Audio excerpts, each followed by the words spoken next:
Hello everyone, and welcome to this review. In today's review, we'll be reviewing Virtual On 2 for the Sega Dreamcast. The game was originally released in 1998 in the arcades, and then a year later on the Sega Dreamcast. The game itself is made by Sega, and is a sequel to the original first Virtual On game that was released on the Sega Saturn. Well, let's get on with this game's review. The game does have a story. I'm just not exactly 100% sure what it is. See, the game itself never goes out of its way to actually explain to you that there is a story to this, rather than just two mechs enter, one mech leaves. The story is meant to be something along the lines of the best pilots get together, they control the mechs, and there's meant to be some type of internal power struggle between two nations, and that both sides are trying to attain this power which can alter reality. Yet, none of this is ever explained at all during the game. It just makes it seem as if it's two giant robots fighting each other in a type of Mortal Kombat tournament, where the final boss is a type of out-of-control eyeball robot thing. It would have been nice to have Sega to at least have pulled their finger out, and for the console release to have added cutscenes either before battle or after battle. Christ, even something as basic as like what Street Fighter 2 gives us would have been nice. A 2D animated version of the characters interacting would have been good, but it just comes across as if Sega couldn't have been bothered, and instead of improving the game's story and gameplay, like what Namco did with the console release of Soul Edge, Sega just went with, that'll do. I can't really say if the game's got a good or bad story, because it's never really shown, and that's kind of a problem with this game. If you're expecting to find a story somewhere in this game, then you're going to be surprised, as it's very well hidden. I would like to have known more about the game's origins and its roots, and various things like that, but the game just seems to be focused on the battles, rather than explaining anything of what's actually going on story-wise. Which I feel is a shame, because if they just added more to the game's story, and had cutscenes, or any interactions at all, I think it really would have helped the game, especially for the home port. When it comes to the game's characters, you get a whole host of characters / mechs to choose from in the game, and each one has their own unique features. All the mechs are different in their own way, ranging from some who are weak firepower wise, but who are also extremely fast, while others are heavy firepowered, but that moves slower than a snail. It's a great mixture because each one of the mechs feels different, and they don't all just feel samey. It's difficult to say if the characters are or aren't balanced, because certain characters really well have an extreme uphill battle against them, against other characters.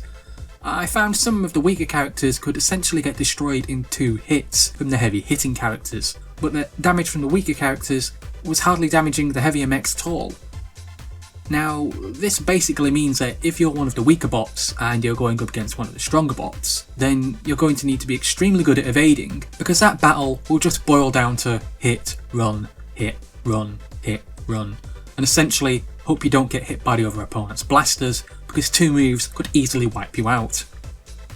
The designs for the characters are also beautifully created and come across as a type of Gundam sort of vibe, but with added extra features on them, such as basically having them being all powered by the Dreamcast console.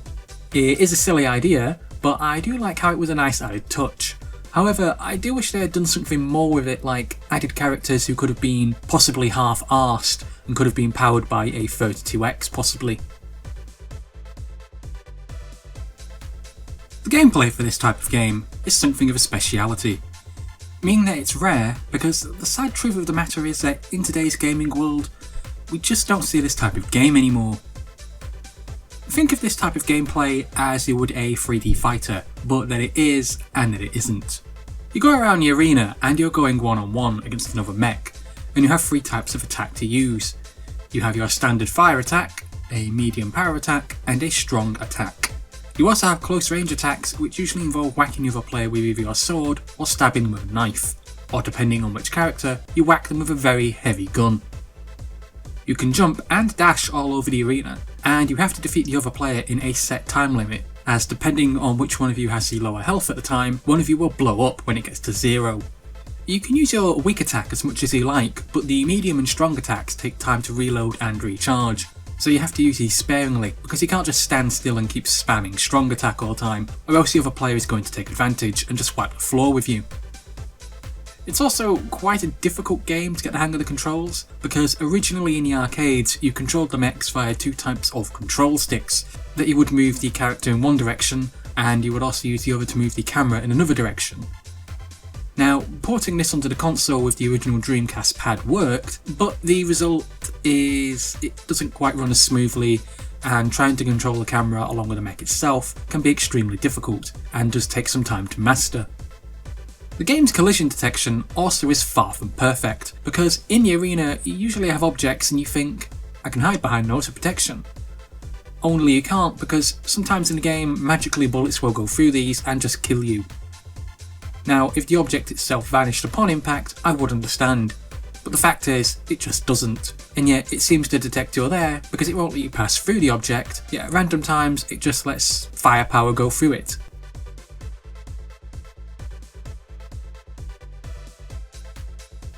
Graphics for the game look just as good as that of the arcades, and in some aspects even better than the arcades. The Dreamcast really was an impressive bit of kit back upon release, and wanted to prove that arcade gaming could be brought home, and this was one of those games that clearly proved it could do that.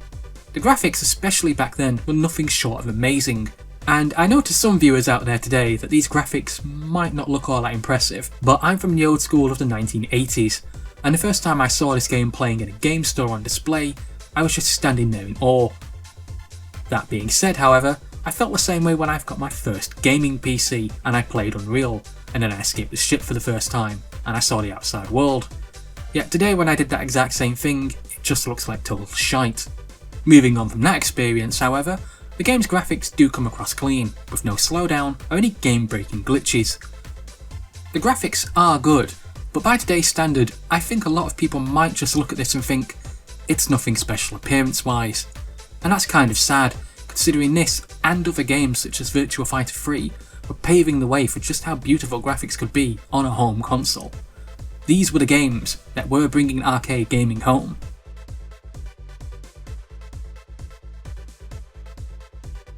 The game's environment is nicely put together, especially considering the time that this game originally came out. However, it does look a tad bland in a lot of places, and even back then when I first played this upon release on my modded Dreamcast, I couldn't help but feel that all the stages essentially just look like flat surfaces with random squares and objects like that here and there. Now occasionally you may have a hill or a type of bridge as a different object in the arena, but it mainly just comes down to a square container in a square field. I'm not saying that the stages are bad, because I really like some of the stages in this game, such as the underwater stage and the elevator stage, but at the same time, it really does just feel like you're fighting in the same place a lot.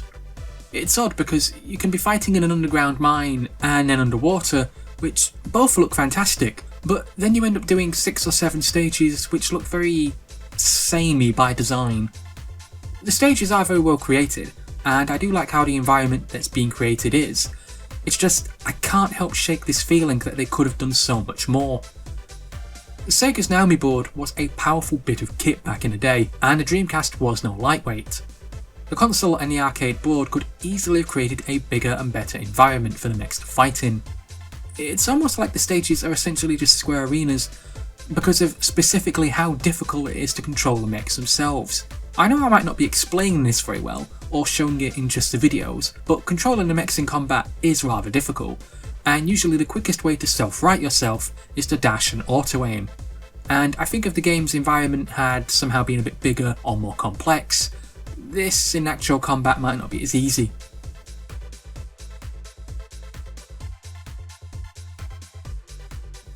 Should you buy Virtual On 2? I really want to say yes, but you see, here's the problem.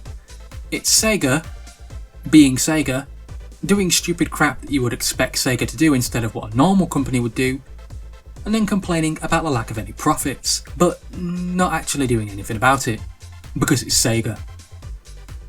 To explain more in detail, this is a problem. Sega have a massive back catalogue of games they could release today, which would make them a huge amount of money, and it could be done very easily. However, Sega don't seem to do this, and they just don't give fans what they want. Please release a Dreamcast collection on PC or the other consoles. Sega listened, and no, here we go, yep, Yep, it's another Mega Drive Classic release, only it's crapper than the last because it has less games and not as many good ones. Thanks Sega. And this just seems to be all Sega do.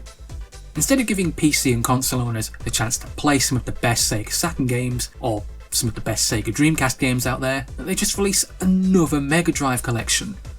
And I think there's something wrong personally with owning a PlayStation 4 or a high-end gaming PC and then playing something such as Eternal Champions on it.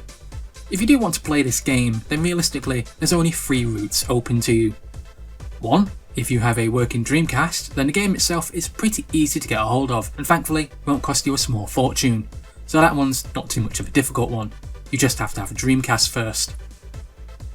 2. If you have an Xbox One, you can now download the game via the online market system, which at least gives you a chance to play this on your console. Plus, it now looks slightly better because it has anti-aliasing on it. However, I'm not 100% sure if this is also available on the PlayStation 4 or not, so you might want to double check this. And finally, we have option 3, which is realistically the only real option for a lot of PC gamers and most other people out there, and that's sadly to emulate this game. If you are going to emulate it, then there's always a choice of Demuel. However, setting it up can 1. Take a while, and 2. It's not exactly easy to set up in the first place. The other option is you can use Redream, which is kind of easy but also kind of a hassle, as they want you to pay for something as basic as the resolution settings. You can try Redream for free, however this doesn't come with a resolution setting, and when you play the game everything is in its native setting, which means it just looks absolutely crap and glitchy and grainy. There's no anti-aliasing or anything like that, so it just comes across as looking terrible.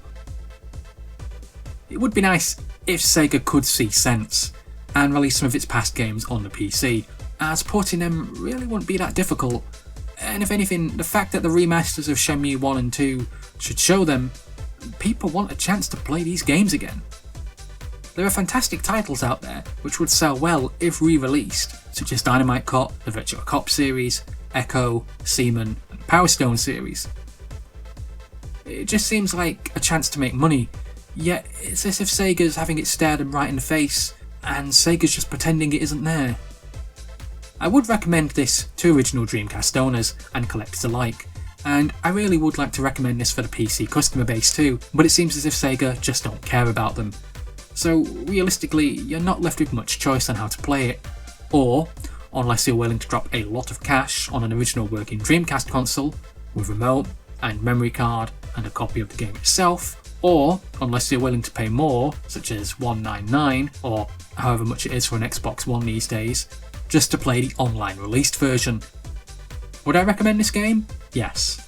However, attaining it is a difficult matter, as I want to advise against emulating the game, but realistically, if you're not going to do that, the only choice is either to purchase an Xbox One. I do believe, having checked, you can get this for the Xbox 360, however I don't have an Xbox 360 myself so I can't confirm this, or in the end the only option you're realistically left with is to actually emulate the game itself. Which is kind of sad really, because if Sega had just made an attempt and at least bothered to release some of its Dreamcast classics instead of another Mega Drive collection, they could easily make money here. I myself would be quite happy paying for this game on Steam, and would have no problem dropping something such as $15.99 for this game to play online. But again, it's Sega being Sega, doing Sega stuff. So thanks for that 12th Mega Drive collection, Sega. That's it for this for you guys. Thanks for listening, thanks for watching, and please subscribe.